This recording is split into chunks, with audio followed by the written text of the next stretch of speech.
الحمد للہ کفا وسلام علی عبادہ الذین اصطفیٰ اما بعد اعوذ باللہ من الشیطان الرجیم بسم اللہ الرحمن الرحیم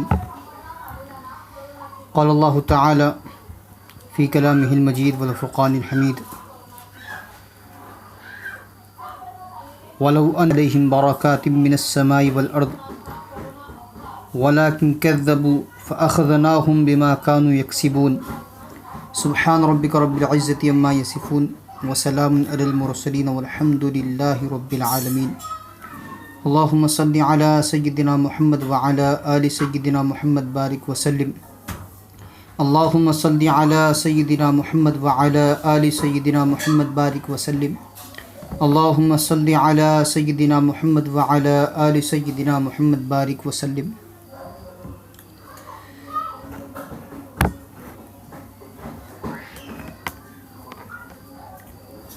رزق کسی کا چھپ نہیں سکتا خلاق اکبر سے، صفی پتھر کے کیڑے کو غذا ملتی ہے پتھر سے۔ معزز سامعین کرام، ملت اسلامیہ کے عزیز نوجوانوں، بزرگان ملت،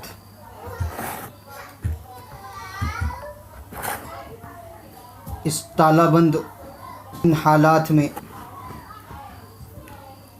پرخطر ماحول میں سارے ہی لوگ پریشان ہیں، فکر مند ہیں اور اس کیفیت کے بدلنے کے انتظار میں بیٹھے ہوئے ہیں، لاک ہوئے ہیں۔ ایک بہت بڑی مقدار میں ہمارے وہ بھائی جو کسی نہ کسی جگہ پر آئی ٹی کمپنیز میں، پرائیویٹ کمپنیوں میں جاب کر رہے ہیں، انہیں یہ تشویش لائق ہو رہی ہے کہ معیشت تباہ ہوتی چلی جا رہی ہے، آرتھک مندی سے ہمارا ملک خصوصاً گزر رہا ہے۔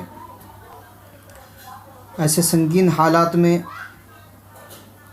جہاں جاب پہلے سے ہی کم ہوا کرتے ہیں، بڑی مشکل سے جاب ملا کرتے ہیں، اس تالہ بند وقت کے بعد بڑی مشکل سے ملا یہ جاب کہیں چھن نہ جائے، ہم بے روزگار نہ ہو جائیں، ایسی تشویش میں ہمارے بہت سارے نوجوان مبتلا ہیں۔ ایک درسی ساتھی نے بڑی اچھی چیز اس سلسلے میں بھیجی ہے، جس کو انہوں نے من مفاتح الرزق کا نام دیا ہے۔ رزق کی کشادگی کے لیے خصوصاً مسلمانوں کو ان چابیوں کا استعمال کرنا چاہیے۔ جیسے ہر تالے کی چابی ہوتی ہے کہ اس کو استعمال کر کے وہ تالا کھولا جا سکتا ہے، ایسے ہی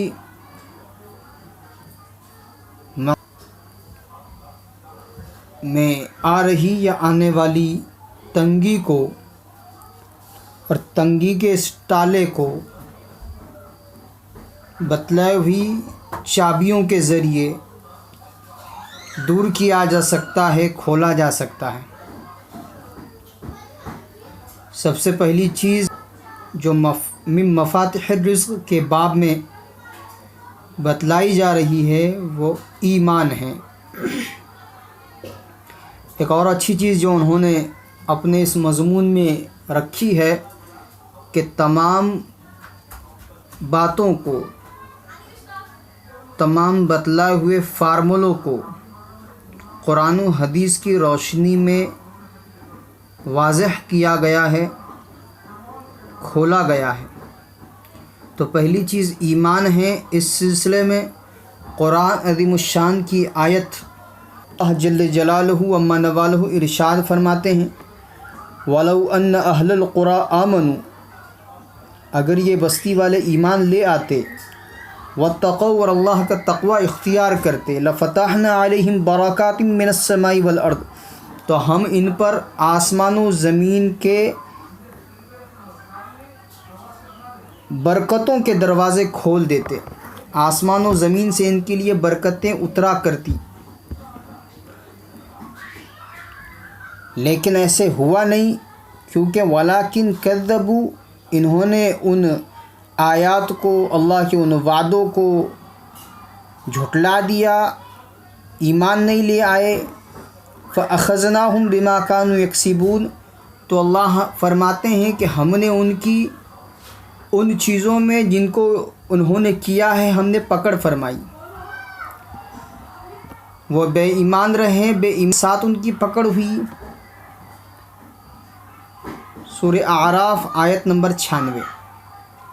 تو ایمان بنیادی چیز ہے رزق کی تنگی کو دور کرنے کے لیے، معیشت کی تباہی کو کافور کرنے کے لیے، کہ ایمان والا اپنی ایمانی قوت کے ساتھ، نور ایمانی کے ساتھ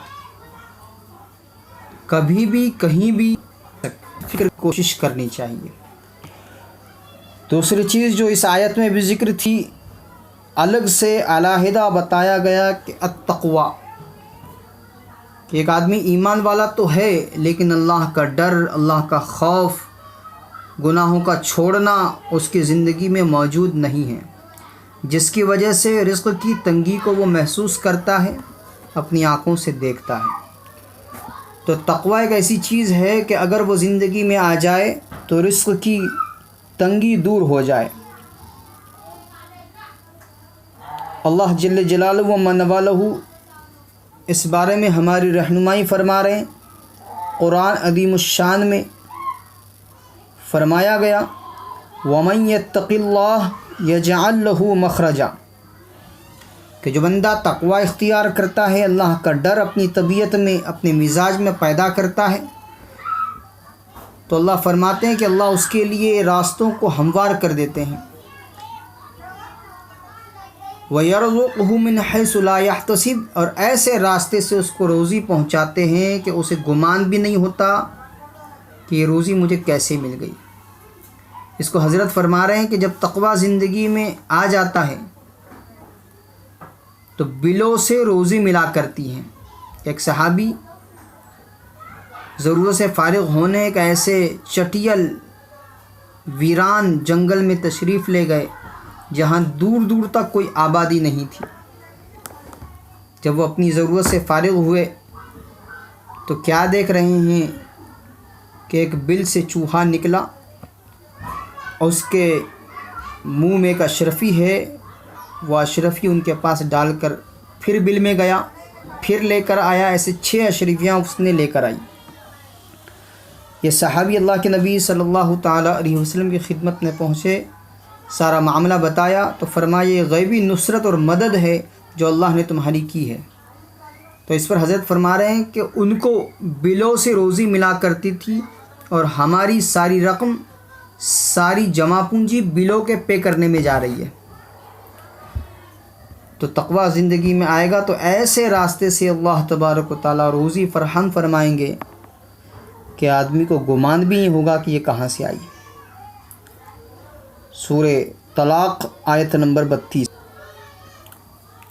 تیسری چیز فرمائے استغفار، کہ اس مہاماری میں استغفار کی کثرت ہو، بیماری بھی کافور ہوگی، اور یہ کا اندیشہ ہم کو ہے کہ ہمارا جاب نہ چلا جائے، ہم بے روزگار نہ ہو جائے، اس سے بھی اللہ مطمئن فرمائیں گے اور سارے مسائل حل ہو جائیں گے۔ اللہ تبارک و تعالی ارشاد فرماتے ہیں، فَقُلْتُ اسْتَغْفِرُوا رَبَّكُمْ إِنَّهُ كَانَ غَفَّارًا يُرْسِلِ السَّمَاءَ عَلَيْكُمْ مِدْرَارًا وَيُمْدِدْكُمْ بِأَمْوَالٍ وَبَنِينَ وَيَجْعَلْ لَكُمْ جَنَّاتٍ وَيَجْعَلْ لَكُمْ أَنْهَارًا۔ اس آیت میں سیدنا نوح علیہ السلام اپنی قوم سے فرما رہے ہیں کہ میں نے ان سے کہا کہ تم اپنے پروردگار کہ حضور استغفار کرو کیونکہ وہ بڑا معاف کرنے والا بخشنے والا پروردگار ہے۔ تم استغفار کرو گے تو تمہارے ساتھ یہ معاملہ ہوگا، یرسل السماء علیکم مدرارا، کہ موصلہ دھار بارش تم پر برسائی جائے گی، وَيُمْدِدْكُمْ بِأَمْوَالٍ وَبَنِينَ، ترقی ہوگی، وَيَجْعَلْ لَكُمْ أَنْهَارًا، جنات، اور اللہ تبارک و تعالیٰ باغات کو، لہلہاتے باغات کو تمہارے لیے عنایت فرمائیں گے، اور ندیاں بہے گی جس کی وجہ سے تمہاری کھیتی، تمہارے باغات سرسبز و شاداب ہوں گے۔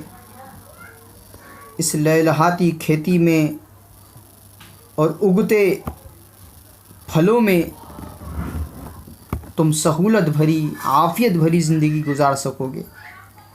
سورہ نوح آیت نمبر 10 سے 12 تک۔ تو استغفار کی کثرت کرنی چاہیے۔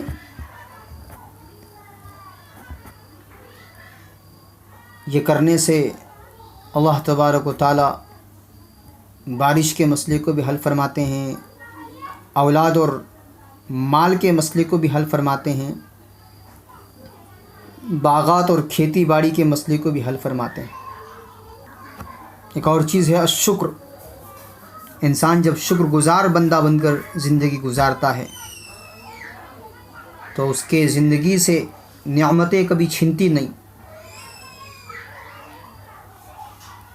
جو آدمی شکر گزار بندہ بن کر زندگی گزارتا ہے اس کی بابت فرمایا گیا الشکر قید الموجود و صید المفقود، کہ شکر ادا کرنا موجود نعمت کو قید کرنے والی چیز ہے، اور جو نعمت موجود نہیں ہے اسے شکار کرنے والی چیز ہے، کہ جو نہیں ہے وہ ملے گا، جو ہے وہ کبھی نہیں جائے گا شکر ادا کرنے سے۔ تو ہمیں شکر ادا کرتے رہنا چاہیے۔ اس بارے میں اللہ تبارک و تعالی ارشاد فرما رہے ہیں وَإِذْ تَأَذَّنَ رَبُّكُمْ لَئِن شَكَرْتُمْ لَأَزِيدَنَّكُمْ وَلَئِن كَفَرْتُمْ إِنَّ عَذَابِي لَشَدِيدٌ۔ شکر ادا کرو گے نعمتوں میں اضافہ ہوگا، ناشکری کرو گے اللہ کا دردناک عذاب موجود ہے۔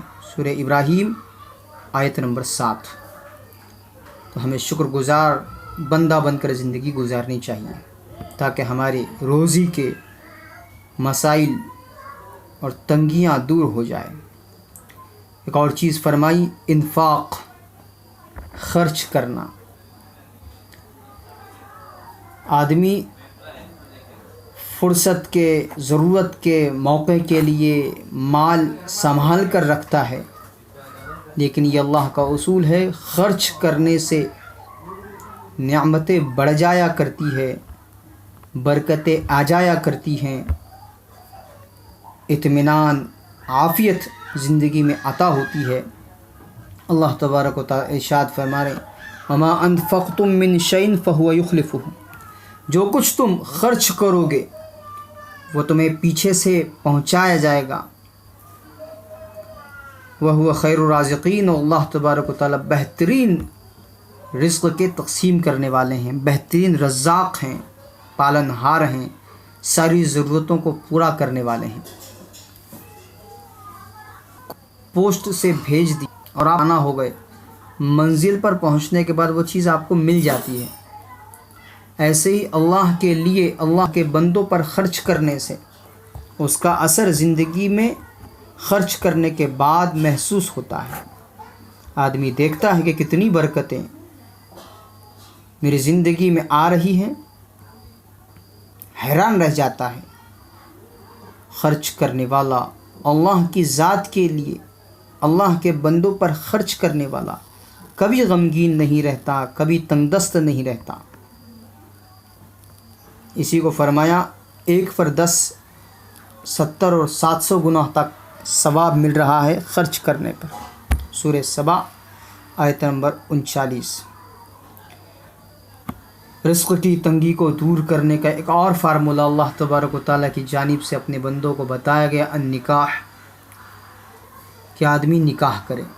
اللہ فرماتے ہیں وَأَنكِحُوا الْأَيَامَ مِنكُمْ وَالصَّالِحِينَ مِنْ عِبَادِكُمْ وَإِمَائِكُمْ إِنْ يَكُونُوا فُقَرَاءَ يُغْنِيهِمُ اللَّهُ مِنْ فَضْلِهِ وَاللَّهُ وَاسِعٌ عَلِيمٌ۔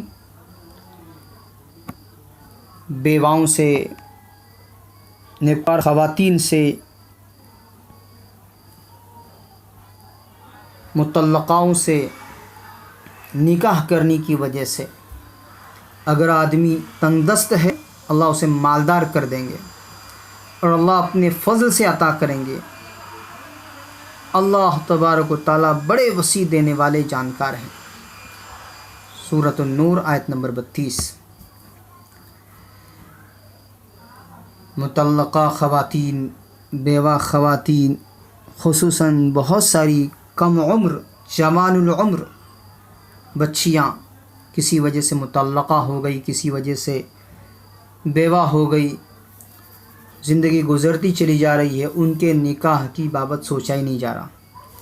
جیسے غیر مسلموں کے یہاں پر، اب تو ان کے یہاں پر بھی یہ رواج ختم ہوتا جا رہا ہے کہ مطلقہ کا اور بیوہ کا نکاح ہی نہیں کرانا ہے، ان کی دوبارہ شادی ہی نہیں کرانی ہے، وہ بھی کرا رہے ہیں۔ تو ایمان والوں کو اور زیادہ سوچنا چاہیے، اپنے ارد گرد، اپنے رشتہ دار، دوست احباب، اعزاء و اقارب میں اگر کوئی مطلقہ بچی ہے، ایسی بچی ہے جو بیوہ ہو کہ اس سے بھی آئے گا اللہ غنی کر دیں گے، اللہ مالدار بنا دیں گے۔ سورۃ نور آیت نمبر 32۔ ایک اور چیز، اب تک کی چیزیں قرآن سے ثابت، قرآنی آیات سے مدلل ہمیں بتائی گئی، اب جو چیز آ رہی ہے اس کا ثبوت حدیث مبارکہ سے ملتا ہے۔ فرمایا التوکل، اللہ کی ذات پہ مکمل بھروسہ آدمی کو معاشی تنگی کی فکر سے آزاد کر دے گا۔ اللہ کے نبی صلی اللہ تعالیٰ علیہ وسلم ارشاد فرماتے ہیں لو انکم توکلتم علی اللہ حق توکلہ، جیسے اللہ پر بھروسہ کرنے کا حق ہے ویسے اگر تم اللہ پر بھروسہ کرنے لگ جاؤ، اعتماد کرنے لگ جاؤ، لرزقکم کما یرزق الطیر، تو اللہ تم کو جیسے پرندوں کو روزی دیتے ہیں تم کو بھی روزی دیں گے۔ کیسی روزی؟ تغدو خصامہ، کہ وہ بھوکے پیاسے اپنے گھونسلوں سے نکلتے ہیں، وتروح بطانا، بھر پیٹ وہ اپنے گھونسلوں کی طرف لوٹتے ہیں۔ کوئی ایک پرندہ ایسا نہیں دیکھا سکتا کہ جو بھوکا نکلا ہو۔ جب ایک پرندہ بھوکا پیٹ رات نہیں گزارتا تو ہم تو اشرف المخلوقات ہیں، انسان ہیں، اللہ ہمیں بھوکا کیسے رکھے گا اگر ہمارا بھروسہ، اعتماد اللہ کی ذات پر پرندوں کے اعتماد جیسا ہو جائے کہ ان کو اللہ کی ذات پر بھروسہ ہے کہ جس پروردگار نے پیدا کیا ہے وہ پروردگار روزی کا بھی ہمارے لیے انتظام فرمائے گا۔ اسی تغودوں میں وہ کوشش کرتے ہیں، اپنے گھونسلوں سے نکلتے ہیں، بیٹھے بھی نہیں رہتے کہ بیٹھی جگہ پر میرے گھونسلے میں مجھے روزی ملے گی، ایسے بھی نہیں ہوتا، کوشش کے لیے نکلتے ہیں اور پھر اللہ ان کی کوشش کو غرض جانے نہیں دیتے اور بھر پیٹ وہ اپنے گھروں کی طرف لوٹتے ہیں۔ ہمیں بھی تغودو کرنی چاہیے، بھاگ دوڑ کرنی چاہیے، حلال روزی کی تلاش میں نکلنا چاہیے۔ حدیث مبارکہ میں فرمایا گیا کہ عبادات کے بعد، فرائض کے بعد سب سے بڑا فریضہ حلال روزی کی تلاش ہے۔ یہ جو حدیث آپ کے سامنے بتلائی گئی پرندوں کی بابت، ترمذی شریف کی روایت ہے، علامہ البانی نے اس کی صحت کی سند بیان کی ہے کہ یہ صحیح روایت ہے۔ صلۃ الرحم، اپنے اعزاء و اقربا کے ساتھ، رشتہ داروں کے ساتھ خیر خواہی کا معاملہ کرنا، احسان کا معاملہ کرنا رزق کی تنگی کو دور کرتا ہے۔ اللہ کے نبی صلی اللہ تعالیٰ علیہ وسلم ارشاد فرماتے ہیں من سرہ ان یبسط لہ فی رزقہ، جس بندے کو یہ بات خوشی پہنچائے کہ اس کے رزق کو کشادہ کر دیا جائے، او ینسأ لہ فی اثرہ فلیصل رحمہ، تو اسے چاہیے کہ وہ صلہ رحمی کرے۔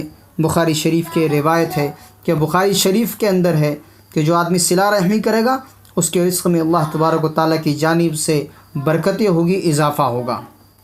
ایک اور چیز فرمائی گئی الحج والعمرہ، حج اور عمرہ کرنے سے بھی رزق کی تنگی دور ہوتی ہے اور برکتیں عطا کی جاتی ہیں۔ اللہ کے نبی صلی اللہ علیہ وسلم ارشاد فرماتے ہیں تابعوا بین الحج والعمرہ فإنہما ینفیان الفقر والذنوب کما ینفع الکیر خبث الحدید والذهب والفضة۔ حج اور عمرے سے رزق کی تنگیاں ایسے دور ہوتی ہے، فقر ایسے دور ہوتا ہے، گناہ ایسے کافور ہوتے ہیں کہ جیسے آگ کی بھٹی میں تپانے سے لوہا، سونا اور چاندی میل و کچیل کو نکال باہر پھینک ملتی ہے۔ حج اور عمرے سے گناہ صاف ہو جاتے ہیں اور آدمی کا رزق بڑھا دیا جاتا ہے۔ الاحسان الی الضعفاء، اپنے کمزوروں پر احسان کرنا، سینئر سٹیزن کے ساتھ احسان کا معاملہ کرنا، عمر دراز رشتہ دار، دوست احباب، عوام الناس جو عمر دراز ہیں، سینئر سٹیزن ہیں، ان کے ساتھ احسان کا معاملہ کرنا رزق کی تنگی کو دور کرتا ہے۔ اللہ کے نبی صلی اللہ تعالیٰ علیہ وسلم ارشاد فرماتے ہیں، هل تنصرون وترزقون الا بضعفائکم، کیا تم جانتے ہو کہ تمہاری مدد اور تمہیں رزق تمہارے کمزور لوگوں کی طرف سے، تمہارے کمزور لوگوں کی وجہ سے دیا جاتا ہے۔ جو کچھ رزق مل رہا ہے، جو کچھ ہیلپ اللہ کی طرف سے ہو رہی ہے، جو کچھ مددیں، نصرتیں اللہ کی طرف سے ہو رہی ہے، یہ سارا کا سارا ہمارے کمزوروں کی برکت سے ہمیں مل رہا ہے۔ ہمارے بڑے، گھر کے بڑے، محلے کے بڑے، علاقے کے بڑے، عمر دراز لوگ، عمر میں بڑے، عمر دراز لوگ، ان کے ساتھ ہم احسان کریں گے تو اور زیادہ برکتیں رزق میں آئے گی۔ بخاری شریف کی روایت ہے۔ تو ان بتلائی ہوئی باتوں پر دھیان رکھنا چاہیے اور ان کو اپنی عملی زندگی میں لانے کی کوشش کرنی چاہیے۔ تو ساری وہ فکریں، ساری وہ ٹینشنز جو طبیعت میں آ رہے ہیں اور یہ جو سوچ آ رہی ہے کہ ہمارا کہیں جاب نہ چلا جائے، کہیں ہم بے روزگار نہ ہو جائے، انشاءاللہ اللہ کی ذات سے امید ہے کہ ان اعمال کے اختیار کرنے کے بعد یہ سارے ٹینشنز کافور ہو جائیں گے، حالات سنور جائیں گے، سدھر جائیں گے، اور جو فکریں ہیں ان فکروں کو اللہ تبارک و تعالیٰ اپنی مدد سے کافور فرمائیں گے اور آپ کا جاب، آپ کی روزی کا مسئلہ حل ہو جائے گا۔ اللہ آخر دعوانا عن الحمد للہ رب العالمین والصلاة والسلام علی سید الانبیاء والمرسلین صلی اللہ تعالی علیہ وسلم۔